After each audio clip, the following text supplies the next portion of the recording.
thing for that. Right.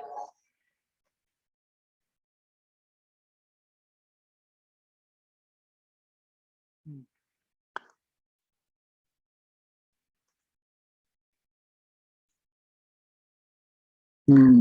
Mm.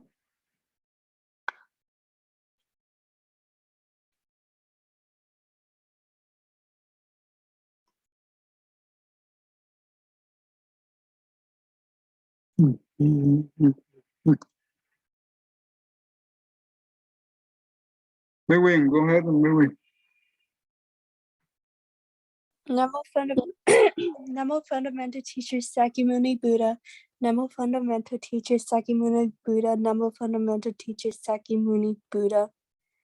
The unsurpassed, deep, profound, subtle, wonderful Dharma in 100,000 million eons is difficult to encounter.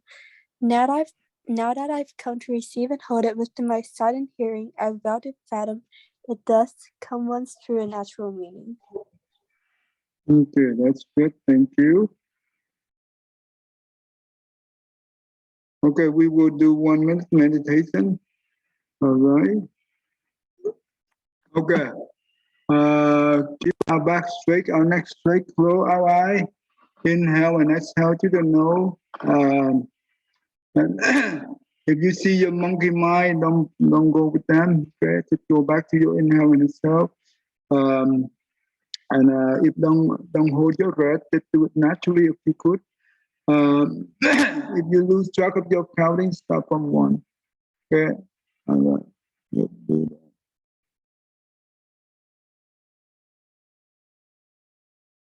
Okay, 1, 2, 3. Sit still.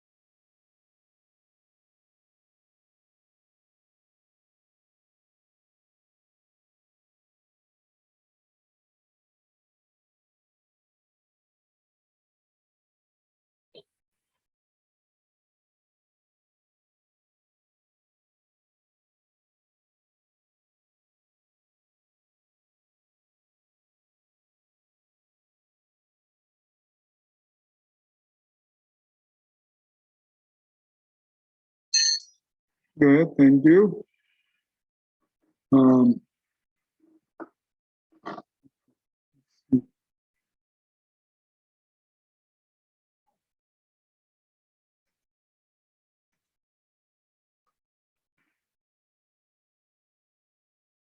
Today we will continue on the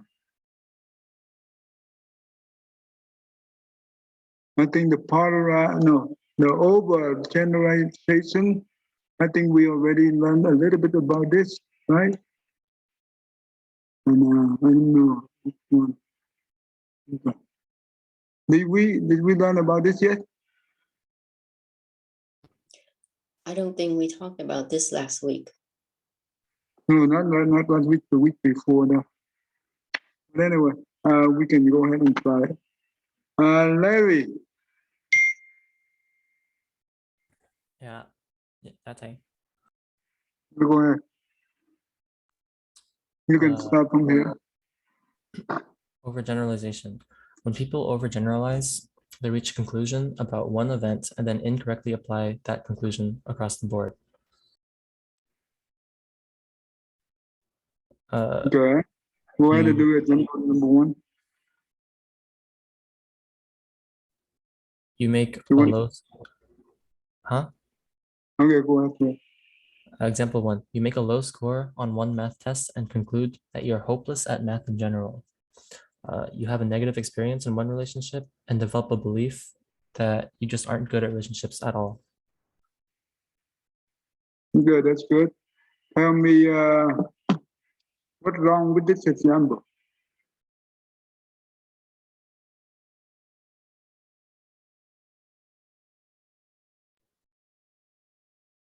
Larry? In example one, the person they made a low score. It says they made a low score on only one math test, and then they thought that they were just bad at math in general. But that's wrong because it was only one low score, and it doesn't represent their skills at math in general. Okay. So maybe in the past he always get A, and this time it happened to be only one test that he got low score, and he already jumped into conclusion. Remember, we are learning about the what do you call cognitive distortion. Cognitive distortion. We have at least 16 different type of cognitive distortion. This is number 2. The polarized thinking, and you know what? Some of example they belong to more than one type of cognitive distortion. So this one is can also use for the polarized thinking. Okay. Because polarized thinking is also the person is all or nothing, right? That means he always look for the perfect score, or everything has to be perfect, right? That is the polarized thinking. But this one right here, on the polarized thinking, if he make a if he did not get the perfect on that thing, even a minor, he will say that he will destroy all the good things that he have done in the past. So this one right here, this is also similar to it, but in this way, when we see the negative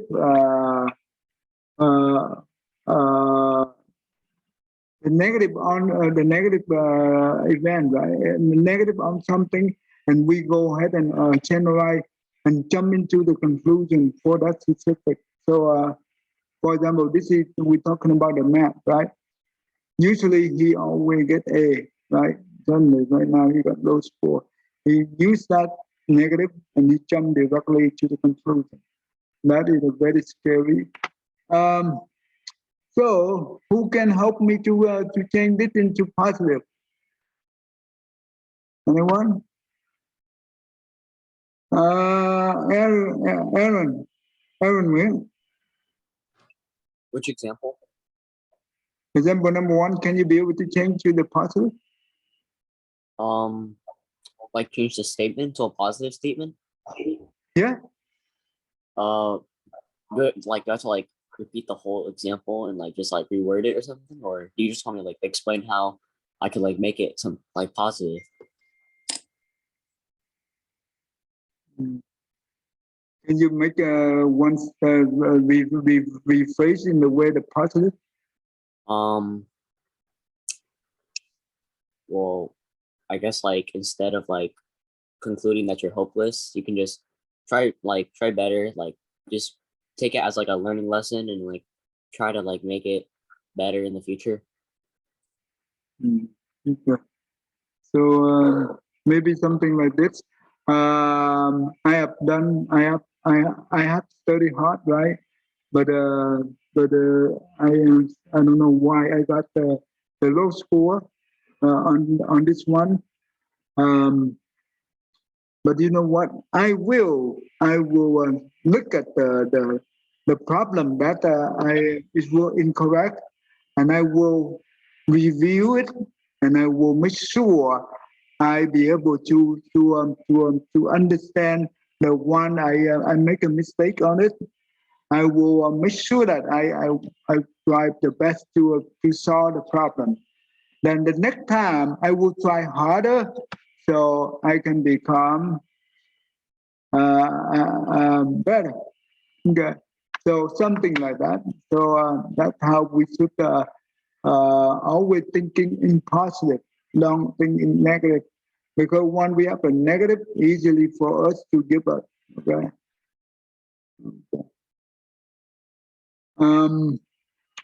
Okay. Michelle, you want to try this? So Which one?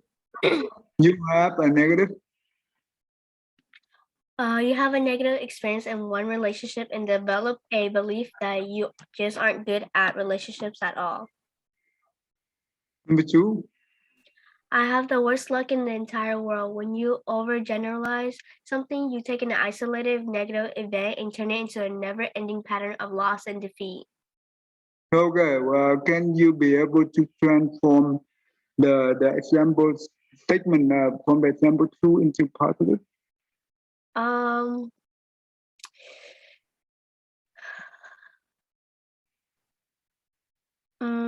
like I guess you could just like switch it around and just like, oh, okay, I have one bad luck, but like I don't know how the rest of my days are gonna be, so it might be good luck. Something like that. Yeah, something like that. That's good. When we say we have the worst luck, but the worst luck, what is that? Why we need to connect to the entire world for what?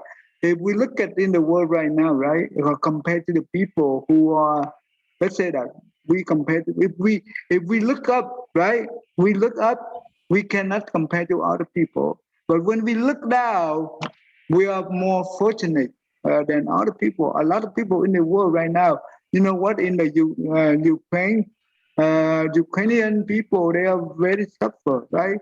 And even the Middle East people, they are very suffer.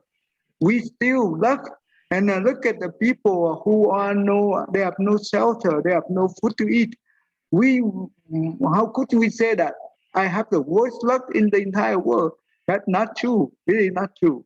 So when we try to prove, when we give something that we can prove that the statement we just say it's not true, then that's how you can motivate yourself. Becca, does it make sense, right, Becca? Rebecca? Yes, it does. Right. So we have to come up with something to cancel out the negative statement right here, and from there, you know what we said? Oh, maybe today that it's not a good day, right? Maybe it's not a good day. Maybe I'm not in a good mood. Hopefully next time I will be better, or tomorrow I will be better, and that's how you motivate yourself. Okay, that's good.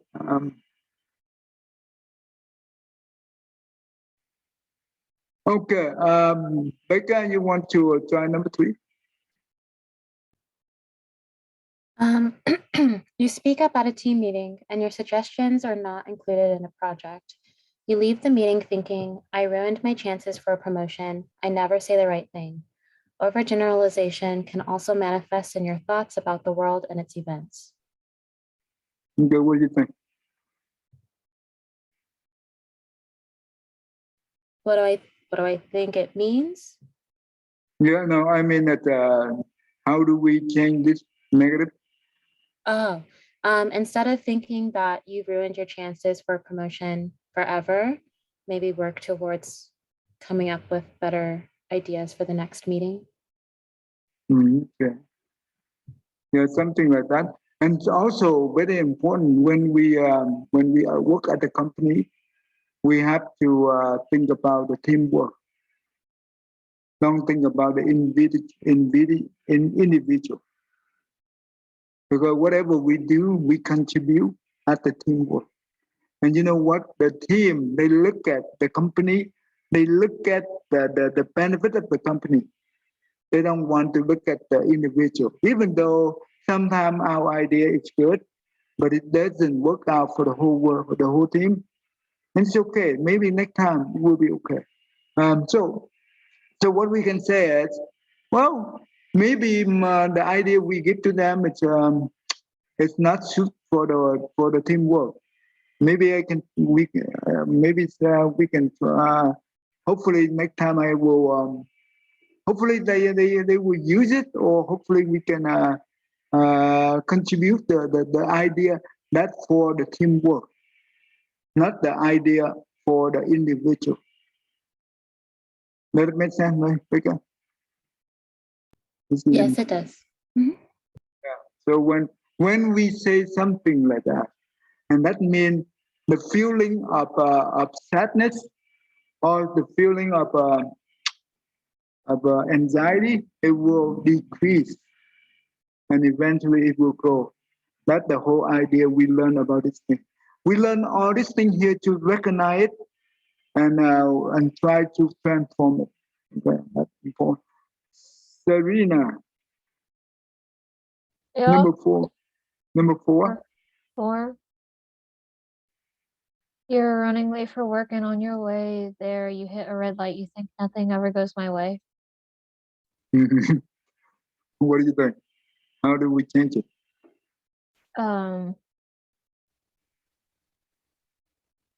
I honestly don't know. I mean, it's just a machine that changes to give each people a fair chance to go to where they need to go. I mean, Mhm. Can I we don't. be able? Can you be able to prevent this thing happen to you? Yes, Do you can. what? Well, Can you? Yes, you can. Yeah. How do we do that? You just prioritize and leave the house a little bit earlier. That's right. So then you are not going to run late, right, for work, right?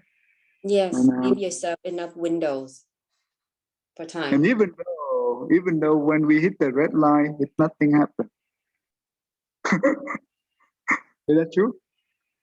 Yeah, Correct. that's good. So yeah, that's what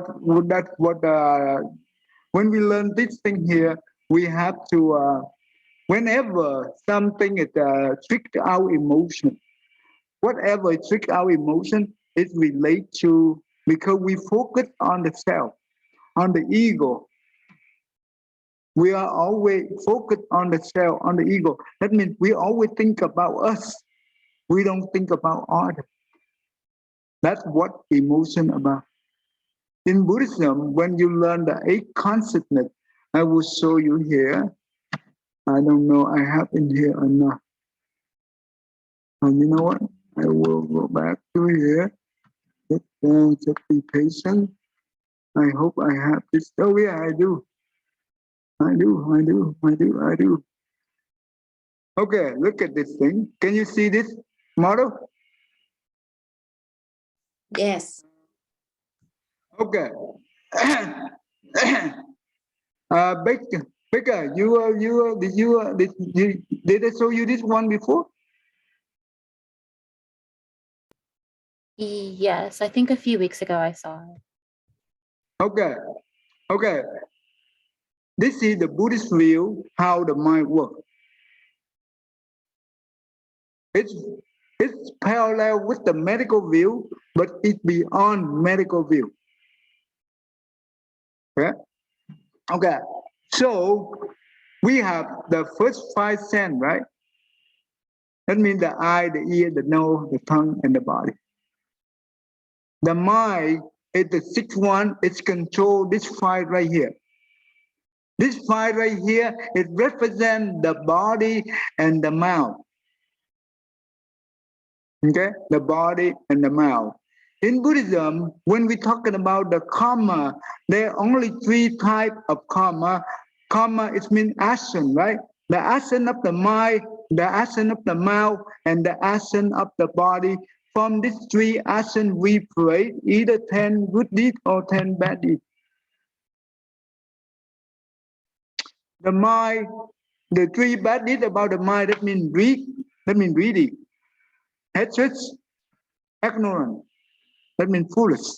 From these three bad deeds of the mind, it will control the mouth and the body to do the bad deed. So the mouth have four bad deeds. That means lying, double tongue. That means we have two persons, person A and person B. We have two friends. We go to the person A. We said that the person B told bad thing about you to me, but actually person B did not do that. We are the ones say that. And we went to the person B, we say the same thing. We say that person A told bad thing about you to me. Actually, person A did not do that. We did it. We want to divide it to people. This is where the politicians always use. This is a very evil speech, the mouth. And the third one is the exaggerated. For example, let's say a person, maybe our friend make a very minor mistake, and we exaggerate it, and we make a very big deal out of it. And we make that person to look evil, to look bad. But that person is not bad. But we are the one who make it up. This is what we call exaggerated. The fourth one, it means the harsh word. That means we use the harsh word, right? Against that person, whoever. This is the four evil deeds of the mouth. The three evil deeds of the body is control from the mind, from the evil mind. We break three evil deeds of the body. It means that killing, stealing, and sexual misconduct. These are the 10 bad deeds come from the three karma type, three type of karma. Vice versa, it will create 10 good deeds. That means the three good deeds, the three good deeds from the mind is no greedy, no hatred, and no ignorance. From this good mind, we will control the mouth and the body to do good deeds. That means the mouth will not lie. Then the mouth will not lie. That means honest. Do not double tongue. No double tongue. No exaggerated. No harsh word. The three good deeds from the body is based on the mind. The good deed of the mind, it will control the body. It's no killing, no stealing, no sexual misconduct. Does it make sense to you, Becca? Yes, it does. This is very important concept. Okay, from here, the eye, we do have the object, right? We call the sense object. The object we call form. Form can be any kind of object. For example, the person, the animal, the house, the tree, the river, or whatever, right? From the eye, right? We see it, that becomes form. Okay? The ear, the object of the ear, that means the sound. The ear contact the sound, that means the ear listen to the sound. The same thing with the nose. The nose, object of the nose is smell. The tongue, object of the tongue is the taste. The body, object of the body is the touch. Each one of these, when we contact, right? And you know what? It will create the consciousness of each one of this. That means the eye consciousness, when the eye contacts the form. The ear, when the ear contacts the sound, it will create the ear consciousness, and the nose consciousness when the nose contacts the smell, and so on. What does the consciousness mean? It means that in our body, right? The brain, we call the nervous system. They have two parts of the nervous system do, the brain and the spinal cord. The spinal cord. The spinal cord is it's carry all the nerves, all the nerves. It's all the nerves connect from the brain to the entire body. The brain control the entire body. What kind of the brain control the entire body? Control our emotion, control our movement, control our whatever that well emotion, right? Whatever we do, the body been controlled by the mind. Okay. So what does this mean? It means that when we see a house, right? The eye see the house. The eye at this time, it do not know this is the house. No, the eye cannot tell. It cannot distinguish. The eye just know it's a form, but it did not be able to distinguish this is the how. And the eye constantly, just like the camera, it would take a picture of this thing and it will transform the data into the brain, to the nerve, to the nerve. For the medical view, what the brain do? In the brain, they have a function. They will convert the object from the eye into the sight. At that time, we be able to distinguish. This is the how. The ear, when we listen to the music or whatever the sound is, that means the ear contact the sound, right? And the ear consonant it will create the ear consonant, and the ear consonant just like a camera, it take a picture of whatever is the sound object here, it will transform, it will send the data to the nerve, to the mind consonant, that means the brain, this is the brain, okay? And from the medical view, in the brain, they do have a function to convert the sound object into the hearing. Does it make sense to you so far, Mika? Yes, it does. This is the medical view. But the beautiful of the Buddhist view is it's beyond the medical view. The medical view do not know the detail of this thing. They have no idea. Okay. All right. So the brain, the data that was sent to here, it was loaded inside the memory, right? The medical view also understand that. The memory, right? Just like the iPad or the computer. If we don't have the RAM memory, do you think that the computer, you can turn on your iPhone, iPad? No, you cannot. Because it needs a memory to process the data. If we don't have the memory, the RAM, you cannot turn on anything. So our brain, the same thing, they need the memory to process the data they take in from here.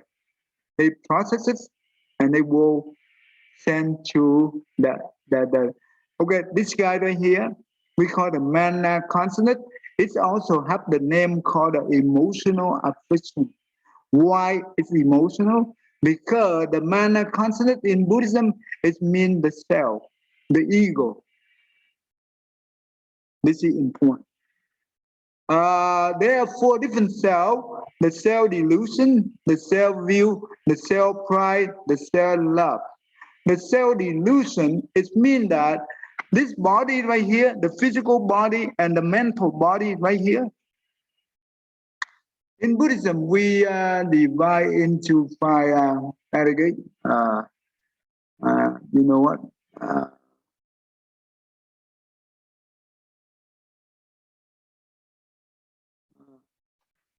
You give me 1 second. Okay. You see, the body, we call the human body or the animal body, doesn't matter. Even the ghost body, the heaven God body also have this 5 aggregates. They call form, feeling, perception, mental formation, and consciousness. These are the 5 elements or the 5 aggregates. It represents for the physical body and the mental. So far, so good. Does it make sense to you? The form, it represents for the physical body. The feeling, the perception, that means the thinking or the way we perceive, right? The mental formation, that means this is related to okay, I will let you listen to this one. And the consciousness, this 4 right here represent for the mental. The consonant here is represent for the last one, we call the alaya consonant or the storehouse. It will store all the data we taken in from the outside into here. It becomes the permanent memory. Remember, the scientists say nothing in this universe, nothing gets lost. It just transforms from one state to the other. Never get lost.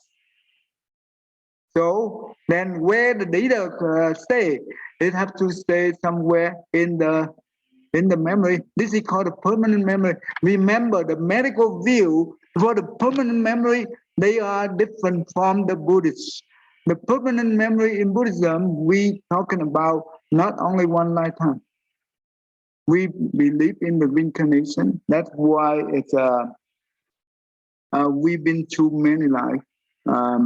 Because as long as we still ignorant is represent for the self. We attach to the self, the ego. As long as we still have craving, doesn't matter what kind of craving, those attachments will put us in the rebirth cycle for a very long time until we detach from those. And we transform the ignorance into the enlightenment. That's how we be able to free from our suffering. Okay, anyway, I will go back here. Let me go back here. I will briefly, okay. Let me go back to my oh, hold on, what happened? Okay. Okay, look at this. So the self-delusion, it represents that because the five aggregate, that means the form, the feeling, the perception, the mental formation, and the consciousness. We attach to this five aggregate at the self, right? That's why because this thing here is impermanent. It's come and go. The physical body is impermanent, right? It's come and go. The physical body has to go through four states: birth, sickness, old age, and death. No one can escape from that four state. Even the president, even who, doesn't matter who is it.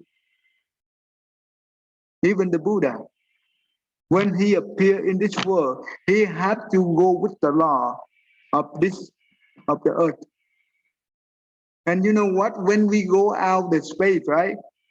The law, the gravity of the earth is no longer applicable for the outer space. Do you know that? Becca? Yes. So every any within the universe, we have a many different. Even though the law here is not always applicable for the law out there. Yeah. Anyway, but right now, so and therefore the body, the form is impermanent. It's always changed. Therefore, when we attach to the body, when it changes, we suffer. Therefore, we call the self-delusion. The feeling is impermanent because happy feeling or sad feeling doesn't matter. Suffering feeling, no feeling is always changed.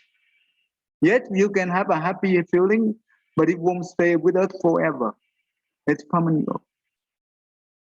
When it's go, if we attach to the happy feeling, what happens when the happy feeling go? What do you think?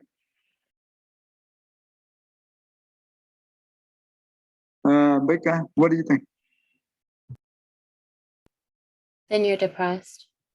You depressed. You feel really really suffer, right? Therefore, this is what we call impermanent, and we do not see as impermanent.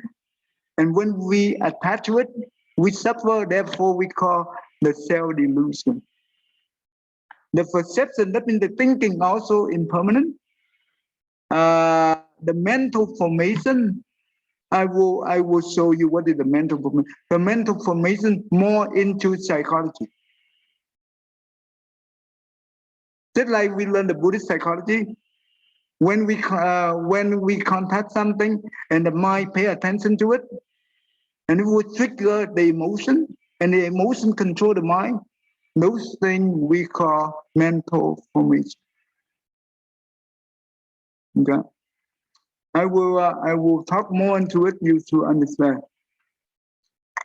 Those things come and go. Mental formation also impermanent. Consciousness also impermanent. Even though the knowledge that we learn from school, from book, from teacher or whatever, it will be in here.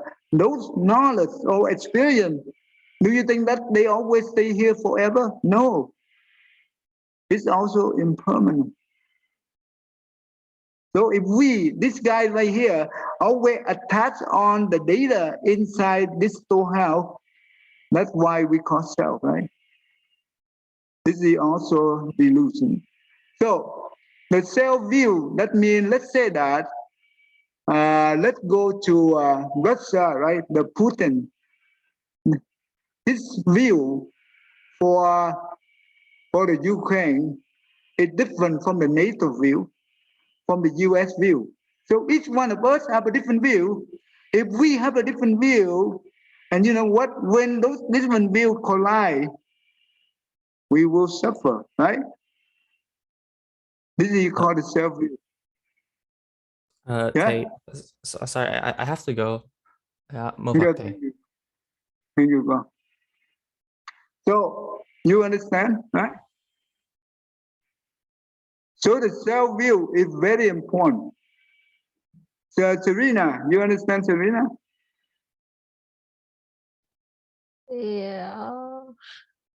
Okay, how about this? Let's say that between the Democrat and Republican, right? Each one of them, they have a different view of the politics. And when they run for the election, right? They try to protect their own view, right? And you know what? When they protect their own view, you know what they do? They use any kind of dirty trick to defeat the opponent. You see that?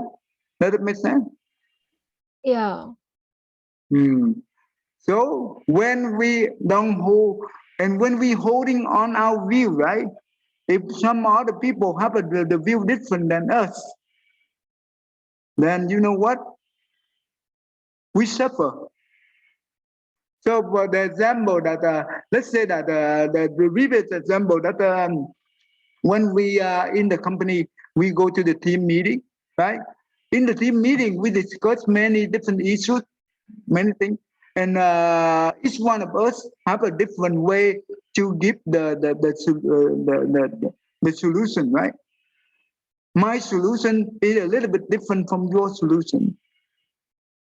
Your solution is also different. Our solution is also different from other team member solution. If each one of us, say that my view, my solution is the best, what happens if they don't use it? We suffer, right? Is that a good thing, Serena? What? Can you repeat that? Sorry. You understand the self-view? Yeah.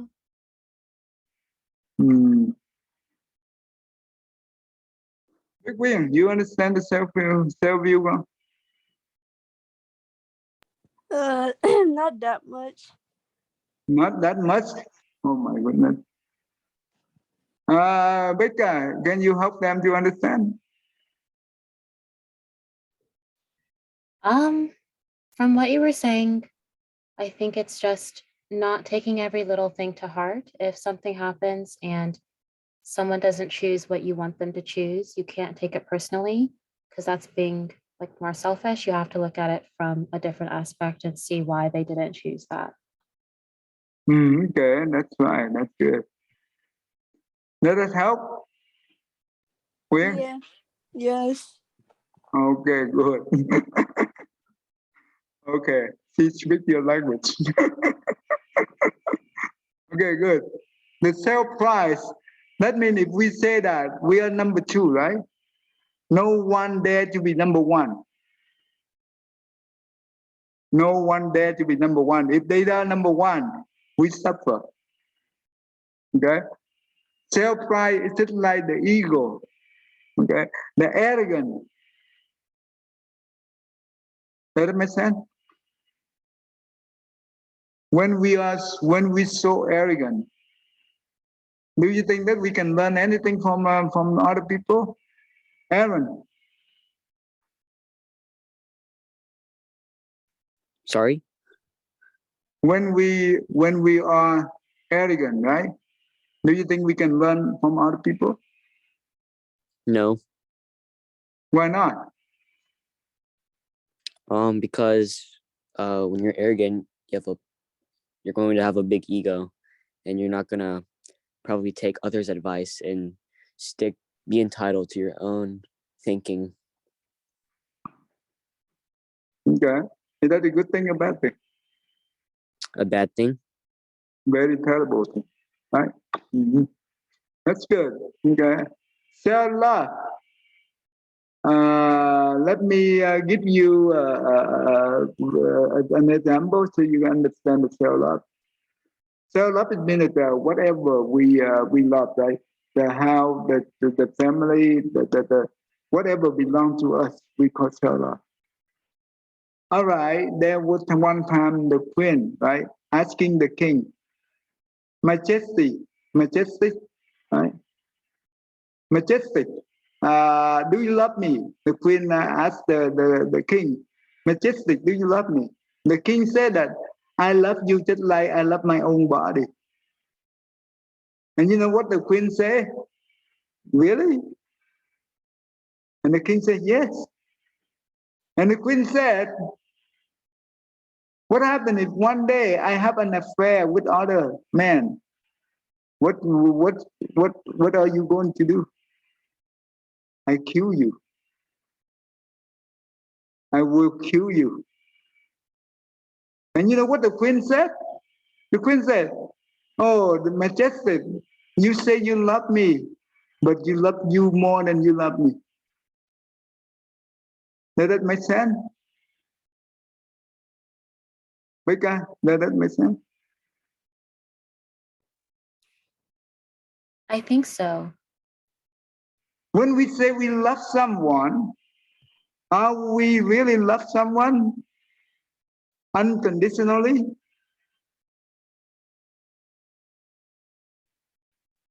Our love, even though we say we love our spouse, right? Our love always have conditions. If that person didn't do anything, it did not follow our way, we no longer love them. Yeah? We no longer love them. This is the self-love. When we have this kind of love, we suffer. That's why in this country, more than 50% of the people, more than 50% of the couple divorce. At the beginning, they say they love each other. What happened? You know, that's what we call self-love. When we attach to the self-love, we suffer. Self-delusion, self-view, self-right, self-love. You see the self it represents. Whenever we attach to the self, you trigger your emotion. The emotion become affliction.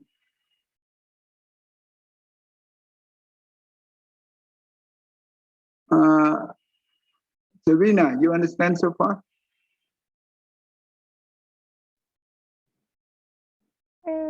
Yeah. You know why do we have the feeling? Why we have the emotion? I think to a point, yeah. Because we attach to our ego, ourselves. We think about ourselves too much.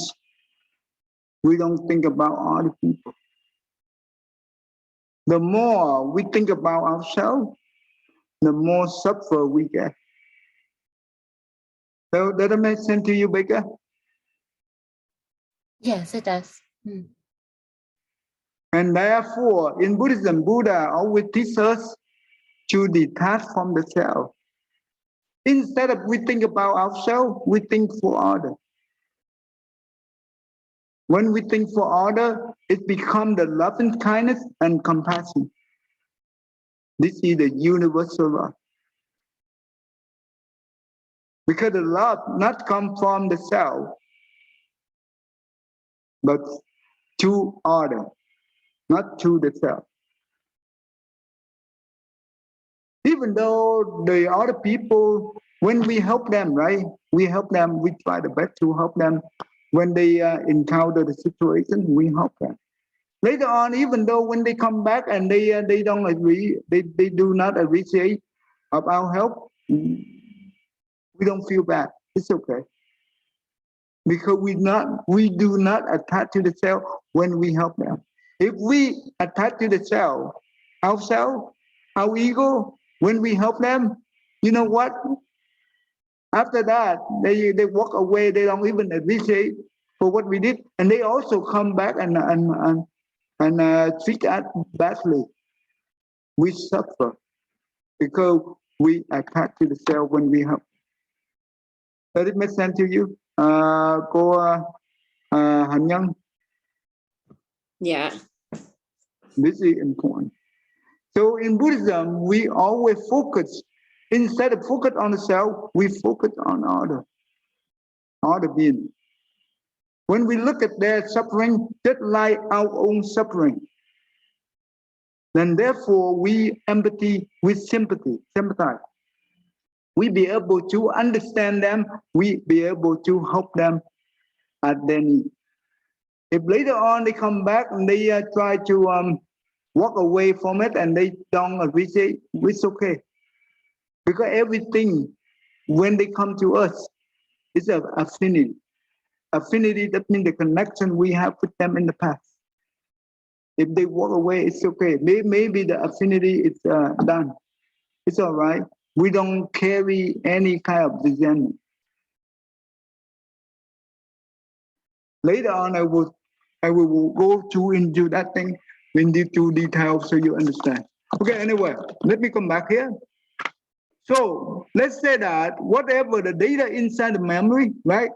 This guy right here, it will wrap the data in here. And when they wrap the data, it will put the data into the Alaya consciousness, that means the storehouse. It will become the knowledge, become the experience, or become whatever the seed of greed, hatred, ignorance. And you know what? If this one right here, the brain that say that the function of the brain, if they have they want to contemplate, they want to visualize, they want to think about something, those become the inquiry of this data, the data inside the memory. And you know what? When this guy wrap the data, it will wrap the inquiry along with them, put inside to the storehouse. And you know what? Inside the storehouse, the alaya be able to see the inquiry or the question or whatever the thing that the thought is arrived, right? It will be available in here. And will this one right here will do the search, just like we go to the Google, we type in something and we want to search for it. If the Google, right, the user type in and click on go, and you know what? The search engine will go to the database and search for the data, and the result, they will return the result. The result, the data, the result will, when it's returned, it will give to the alaya, to the mana consciousness, and the mana consciousness will compare the result with the initial data that they wrap from here. If in actually, let me take it back. When the alaya wrapping the data from here, if this data here carry any kind of emotion, any negative thinking in here, it will trigger the emotion here. Remember, in our brain, we have two parts. One is called the rational part. The other called is emotional part. Usually, the emotional will be the first one before it comes to the rational. You understand that, Becca? Right? This is important. Yes. So, if the result data come from the Arya, will give back to the mana consonant. If the mana consonant see this data have any kind of emotion, the feeling, it will trigger the emotion. Because this guy right here, it's attached to the cell. Therefore, it's always the emotion. When it's emotion, it means affliction. That means suffer. And sometimes this emotion so strong, it will control the mind and make the mind become negative.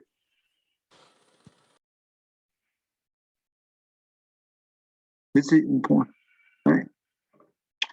Okay, anyway, so all the Western, the good thing about the Western psychology in here is they give us the detail about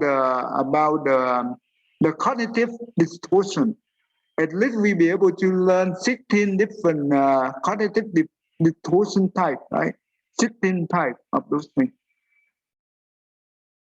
And we be able to look into the example of each one and try to understand all those 16 cognitive distortion, they have the common thing in there. What are the common?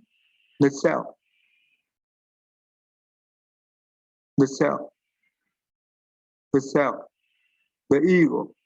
Therefore, it becomes the negative, right? The thinking will become negative. Therefore, it can become emotion. Does it make sense? This is so important. All the suffering in this world, all the suffering that we have come from here.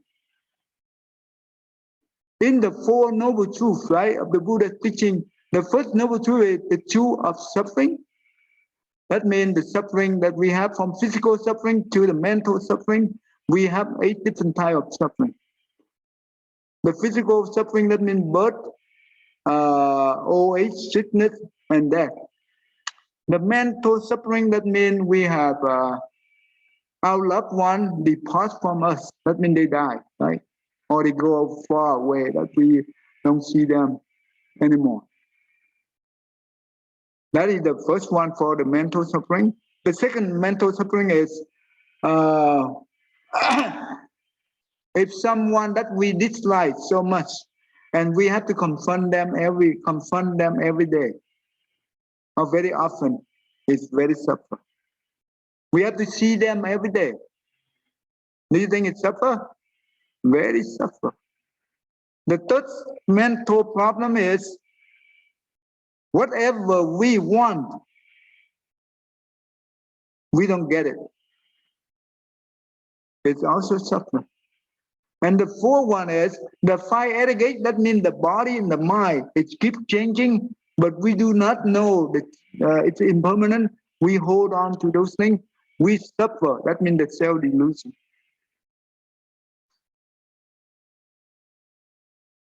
Therefore, all the suffering comes from. So the second noble truth is the two cause of suffering. It comes from here. The ignorance and the craving. The ignorant, it means it represents for the self-delusion. It means ignorant. The self-view, the self-pride, the self-love, it represents for the craving. All this guy right here is the troublemaker to all the suffering we have in the first noble truth. The third noble truth is to end the suffering, right? How do we end? In the third noble truth, it says that we have to remove the ignorance and the craving. It means that we have to detach from the self, and we also detach from our craving. When we do that, we will be able to attain the inner peace, the ultimate happiness. Remember, the happiness no one can give us. We have to do it ourselves. It has to come from the inner, not from the outer. The outer give us, there is no guarantee. The Buddha cannot give us peace.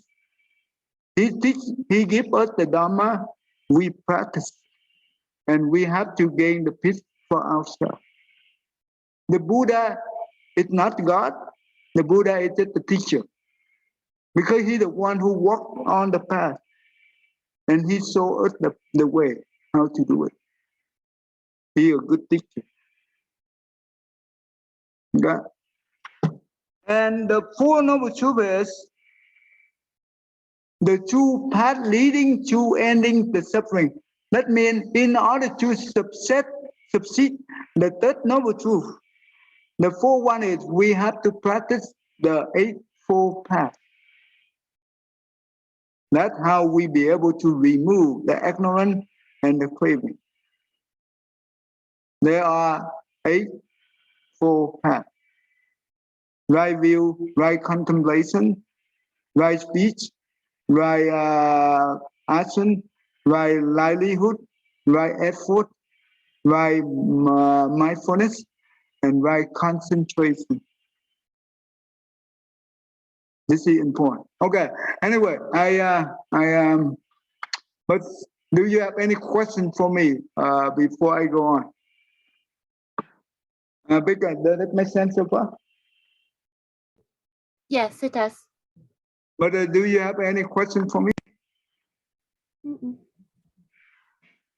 Anything that you want to know more than whatever? If I not give you, you can go ahead and then ask me whatever you think that you want to know. Um, I can't think of anything right now, but I might email later. Yeah, you can ask me next time when you have it.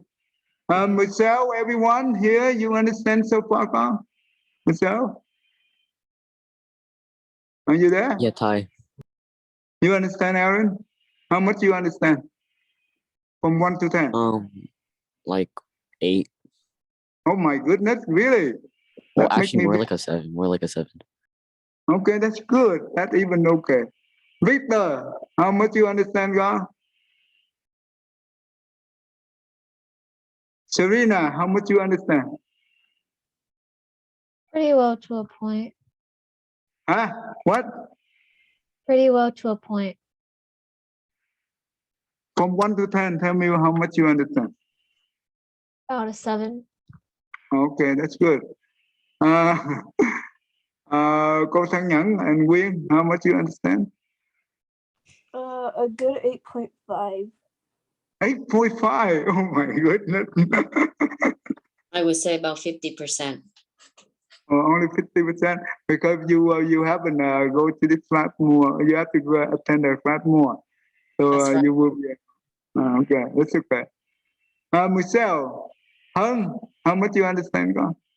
I say 8.5 too. Really? Yes. Oh my goodness. Okay, Hung, how about you, God? Like 7. Okay, that's not bad. Elizabeth.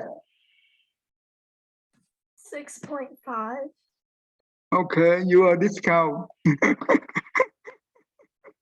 That's good. That's good. Thanks for your feedback. Thank you. That's really good. I just want to know. Okay, because time is up. Today we cover full here, so we review. This is just the review, but it's good to review. Sometimes I have to go over and over again few times in order for you to understand the full picture. Yeah. Okay, Michelle, đọc cái này đi con. May every living being May every living being, our minds as one and radiant with light, share the fruits of peace with heart of goodness, luminous and bright. If people hear and see how hands and hearts can find in giving unity, may their minds awake to great compassion, wisdom, and to joy. May kindness find reward. May all who sorrow leave their grief and pain. May this boundless light break the darkness of their endless night. Because our hearts are one, this world of pain turns into paradise. May all become compassionate and wise. May all become compassionate and wise. Okay, yeah, thank you. We'll see you next week. More for. Okay, thank you, everyone. Thank you. Yeah, Okay. bye, Thai. Bye, Thai. Hi, Phật. Nam mô A Di Đà Phật. Thank Cảm ơn you. thầy. Yeah.